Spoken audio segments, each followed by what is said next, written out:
pada persoalan-persoalan yang mencuat, masalah Syiah, masalah Wahabi. Nah, anak-anak santri dikasih tahu bahwa Syiah ini letak kesesatannya di mana, Wahabi ini letak kesesatannya di mana. Bahkan yang jelas-jelas melanggar dalam persoalan keagamaan masih dilindungi.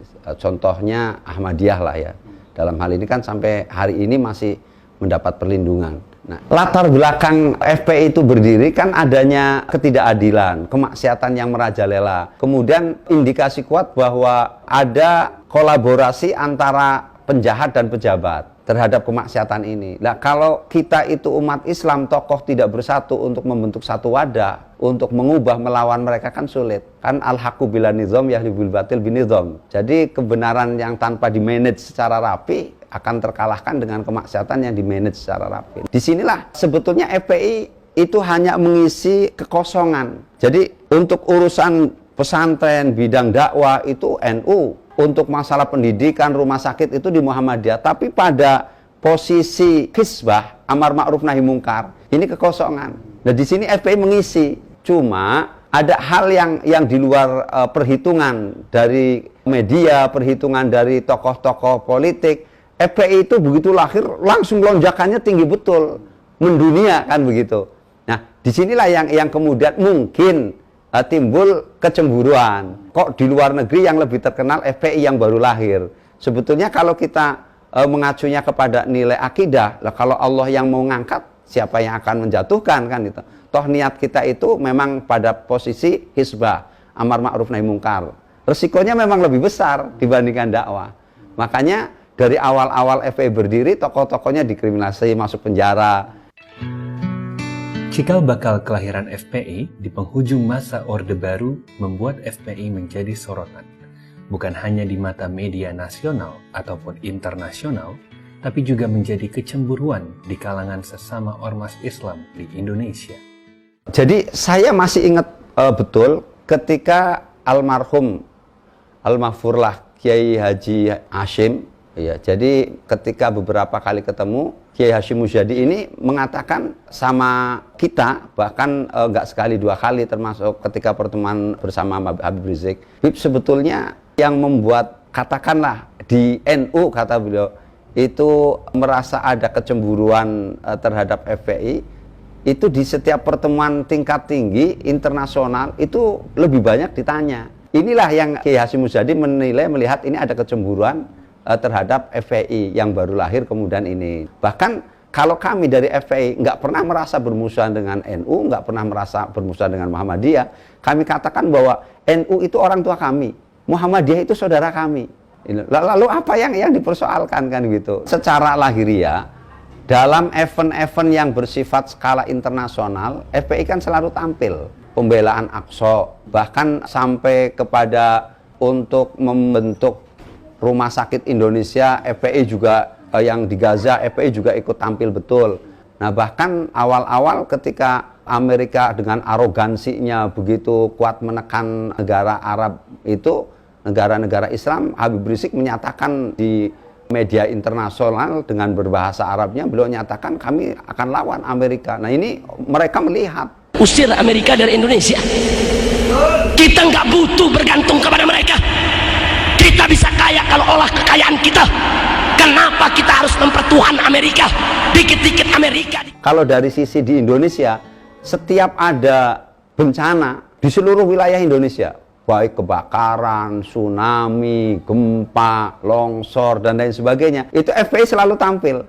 Hanya itu kita menang di medsos. Kalau di media TV itu kan dia alergi kan memberitakan yang begitu-begitu. Karena harga jualnya rendah bagi mereka. Tapi coba kalau misalkan FPI lagi sweeping tempat perjudian, banting botol minuman keras, wow, itu diberitakan bisa 7 kali sehari itu.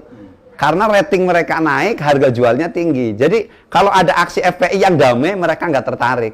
Gitu. Berarti kan nggak adil kan pemberitaannya begitu. Pemberitaan media yang tidak adil itu merugikan FPI.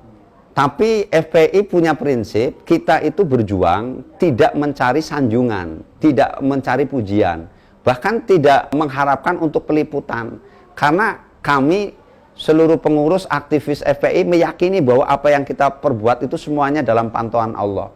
Dan yang kita hanya harapkan itu adalah penilaian dan ridho dari Allah. Islam itu agama rahmatan lil alamin. Kata rahmatan lil alamin itu jangan disalah tafsirkan dan jangan dipersempit maknanya. Jadi kalau ada kemaksiatan ditolerir kemudian dibiarkan, itu bukan rahmatan lil alamin. Jadi kita tegas terhadap kemaksiatan, kita itu tidak rela dengan adanya ketidakadilan, itu rahmatan lil alamin. Jadi kalau kita lihat dulu zaman Rasulullah SAW, Rasulullah kan sangat lemah lembut, pemaaf. Iya, bahkan kalau pribadinya dihina, diludahin, maafin. Tapi kalau Islamnya dihina, ajarannya dihina, umatnya dihina, Rasulullah marah. Jadi justru memberhentikan, kita menutup tempat-tempat maksiat, itu bagian dari rahmatin lil alamin. Sebab apa? Kalau maksiat itu kemudian dibiarkan di mana-mana, Allah murka. Nah, yang kena imbasnya kan bukan cuma yang maksiat aja. Yang nggak maksiat kena. Kalau Allah sudah kirimkan banjir, emang banjir yang kena yang maksiat aja. Semua. Sebetulnya terjadinya kriminalisasi terhadap aktivis ulama. Yang pertama karena ketidaktahuan mereka terhadap Islam. Yang kedua karena ketakutan. Terutama setelah peristiwa aksi 212. Begitu kekuatan umat Islam ternyata itu mampu menggoyahkan dunia. Dan kekuatan 212 ini bukan menjadi acungan jempol untuk Indonesia di seluruh dunia. Bahwa umat Islam Indonesia siapa bilang anti toleransi, siapa bilang jorok, siapa bilang tidak bisa diatur. Faktanya 7.500.000 lebih berkumpul, sampah tidak ada. Kemudian jangankan orang, rumput aja nggak diganggu. Kemudian siapa bilang anti toleransi, anti terhadap agama yang lain. Itu di katedral ada yang kebaktian, ada yang pernikahan dibantu. Nah, ini mereka akhirnya ketakutan sendiri. Jadi rezim ini semakin panik, semakin takut dengan diperlihatkannya oleh Allah bahwa umat Islam itu baik, bersatu, dan umat Islam itu ternyata taat komando ulama. Nah, inilah yang kemudian ketakutan terhadap Islam mereka akhirnya lebih muncul, sehingga dengan berbagai cara dia akan menutup. Kalau kenapa? Ya kalaupun dia Islam, karena Islamnya nggak kafah. Yang takut terhadap Islam kan sebetulnya bukan orang Islam. Kan itu aja. Kalau orang Islam takut sama Islam kan mustahil. Setan nggak takut sama setan kan. Sesama setan bersahabat kan begitu. Lah kalau kita umat Islam tahu Islam itu baik, rahmatan lil alamin, ya nggak mungkin takut. Nah kalau ada orang Islam yang anti Islam, ya bukan Islam. Islamnya nggak Islam kafah. Kalau bukan Islam, ya jawabannya munafik, fasik, kafir. Jadi sebetulnya aneh juga bingung, ini pemerintah takut kepada politik, umat Islam berpolitik, itu yang mana? Dan umat Islam itu memang harus berpolitik. Kalau ada yang mengatakan umat Islam nggak boleh berpolitik, ini yang ngomong yang mau merebut politik. Nah, sebab kalau semua umat Islam tidak berpolitik, politik dipegang sama orang non-Islam. Kalau orang Islam yang baik-baik nggak mau berpolitik, maka yang berpolitik orang-orang yang jahat. Nah, kalau itu terjadi, maka di parlemen itu ya orang-orang yang jahat, yang non-muslim, yang kafir. Ini kan yang membentuk tatanan undang-undang. Makanya kita FPI berteriak bahwa umat Islam harus tahu tentang politik. Umat Islam harus berpolitik. Nah, siasah ini ajaran dalam Islam. Kalau ceramah di masjid tidak boleh dimasuki politik. Kalau maknanya di masjid nggak boleh kampanye PDI, nggak boleh kampanye Golkar, nggak boleh kampanye Nasdem, ana setuju. Itu.